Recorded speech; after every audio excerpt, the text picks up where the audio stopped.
Hi beautiful, and in this week's Unconditional Love Masculine Feminine reading, there is an increase in sensitivity emotionally for the masculine, and it's all about how the feminine may need to be a little bit careful with how she's being, because she is experiencing a whole new level of being. So it's an interesting interaction. Lots and lots of love. So, yep, see you in a sec. Hello, my darlings, and welcome to this week's Unconditional Love Masculine Feminine Tarot reading. Have to say, I'm in a bit of a kind of very, what one might call kind of like non-dual kind of position right now, as in like I can't find anything. Everything's so present and churning and moving that sometimes it's quite difficult for me to even connect to the cards, because it's not difficult for me to connect to the cards, but it's more like I don't believe anything, so it's difficult to explain. But it's really just that I just was sat down to to do the recording, and I was like, oh, what's this, but it's the most powerful way to live, because then you allow life to kind of be new and give you new things. And I know that there's a great reading that's going to come out, because I'm just being, I'm allowing life to just do its thing more than ever. Especially in this work, which is one of the reasons why I just love it, because it just kind of opens doors to different ways of perceiving. So yeah, I hope you've had a great week. This, September is feeling a lot better than August. I know some people are still kind of feeling the tail end of that massive, fiery, challenging kind of period. I do believe, in August it was really weird. It was just different. It wasn't, it wasn't necessarily that negative, but it was just like, it was as though there was this magnifying glass over everything, and so everything was kind of made bigger. So it was very interesting, and a lot of shifts, definitely with the people that I've been working with. So I'm going to have a few of my readings, the 111 readings. They're 15 minutes, but they're going over. You're going to get more than 15, most probably, because I'm doing the full spread for them. So some of them are recorded, or face-to-face. So you can get a recorded, like, it's running about 15 to 20 minutes of this spread for you, which people are finding really powerful, I think. And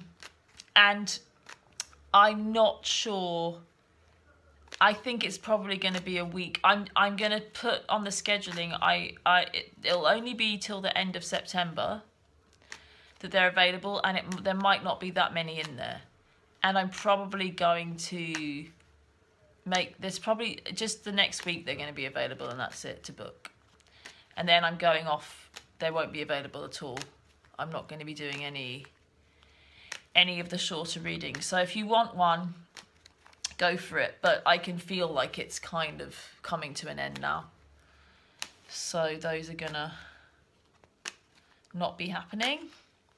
But it's been really good to connect.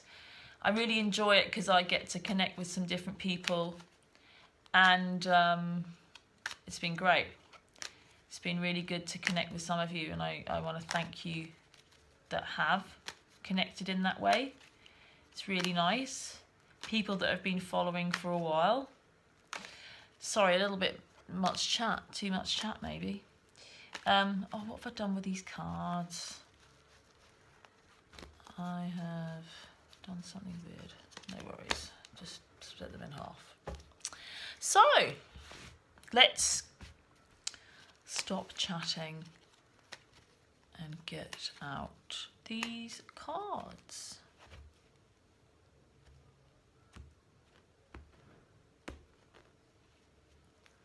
Nice. Bottom of the deck for this week is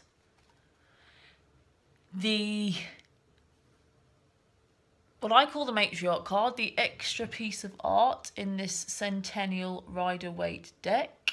And this is, and as soon as this card came out, what I heard was, this is about playing the long game. This week is all about playing the long game. But I feel as though there are a lot of people watching that don't feel as though there is a commitment from the person that they're involved with. And that's a very kind of impatient, that there's this impatience that where I am isn't great and where I want to go is better. And so I want to go there. But where the truth is, it's happening, you're growing. It's a bit like the child that wants to grow up. So it's like, you know, children grow. I use this analogy so much, but it's so powerful because it's that your relationship, your connection, your partnership, your love is growing, is always becoming more and becoming what you want it to be. Always. You as well.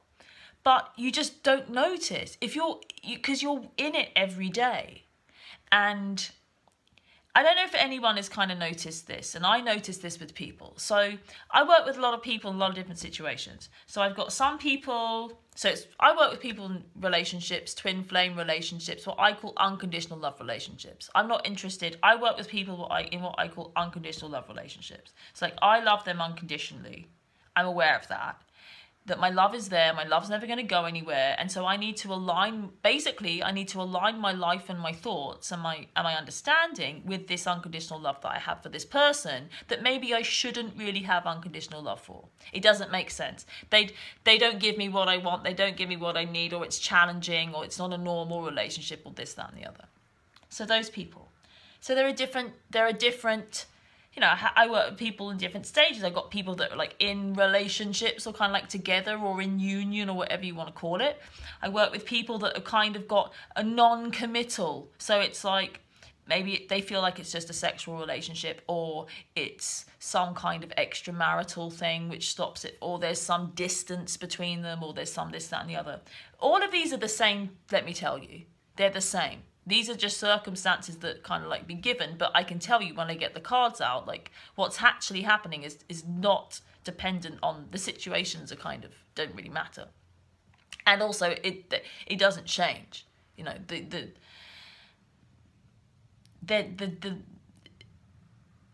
truth doesn't care how it is perceived. I want to say that again. The truth doesn't care how it is perceived. So the truth is the truth. You might perceive that it's we're together, or we're apart, or we're not committal, or whatever. And then I work with people that have like no contact. Maybe there was, and there's just no contact, no communication, you know. So what I'm saying is, so you might be in, the situation can change. So this idea, we have no contact, no communication, but if I had something, maybe if you were just having a sexual relationship, then that would be better. Or then maybe you've got this commitment thing, that's what I want. There's this kind of thing that they feel like they want to go to. So then it's like, well, this person that doesn't have any contact, when they get a text or some communication from that person, that's amazing. That's like everything that they've wanted, and they want that, yeah? But then they enter into some text conversation, then they're seeing one like this, like, oh, if I could just see him, but he won't see me, or see her, but she won't see me. Or she keeps saying she wants to see me and she doesn't. And then that's what they want. That's what you then want. And then it's like, oh, then you're seeing another, I know, but then it's like, oh, then maybe you're having a sexual relationship, but there's no commitment. It's like, that's what you then want. Basically, the experience is always the same, that there's some better place for you to be. There's nothing wrong with that. But you need, if you're feeling lack, you're going to be feeling constant lack. Yep. And so the trick, not the trick, it's like, it's appreciation. You've got to appreciate where you are. But you have to understand that this is life. So this is like a life that's been lived and it's expanded, and a family that's been lived and expanded. This is what I call the matriarch. And then I feel, this is how I read this card. It's a matriarch, and then this is like the daughter, and this is like another, you know, it's a generation. For me, it's 3 generations. And it's this, it's a divine feminine motherly legacy. Yep. It's legacy. It's like the grandmother, the grand matriarch. That's what it feels like. So it's this long game, this story that's played out. You know, there's more. There's this child that gets created, and there's more children that get created, more life, more growth. So this is beautiful. This is life. It expands. It becomes more and more and more. But if we're always got our eyes on the finish line, and feeling like we're not there, that feeling that, oh, I'm always gonna, it's not enough, is always going to be with you. So it's, and I hope people have this awareness. Like I said, it's like, oh, you get what you want. Once you've got the text that you want, then you want the meeting, then you want the sexual relationship, or, you know, then you want the friendship, or then you want the, you know, it's like there's always something missing. But it's not that there's anything missing. It's that life is this beautiful, expansive expression of this love. And love expands, life expands, consciousness and awareness expands. It's its natural flow. King of Wands saying hello. Creativity, you know. I feel like that's a little bit of message. It's like, this comes up a lot for me about creativity. And it doesn't really matter what it is, but it's an intuitive creativity. Like I do an intuitive dance practice. Or like painting, or doodling, or singing, or anything. Or, you know, carpentry, pottery, anything that's like some kind of creative thing, that's going to help, I feel, in aiding us to be present, to be more okay. Because when we're creative, because life is a creative act, this is about creative act, expanding. Because life is about that, when we are engaging, like that's like, I'm going to say this is what's coming through. When we are creating, we become gods. Because if we believe that God is the creator, life is the creator. We align ourselves with God, with life, as the creator, when we have the awareness that we're making something. And so I feel like this is the advice coming through for helping us to just be really present in that experience of the creation, of the expansion without lack. You know? And it is about having a vision. It is, that vision is not wrong. It's not wrong to be like, I want this, it's great. So it's like you've got that clay, you have a vision of what you want to create, but like it's about that process of creation. And you don't just want to go into a shop and buy it. You could maybe, but you have a different vision, and you want to get your hands into that clay and mold it. And already I can feel like there's a shift. There's a like, oh, you know. So yeah, that's just what I wanted to share about that. So.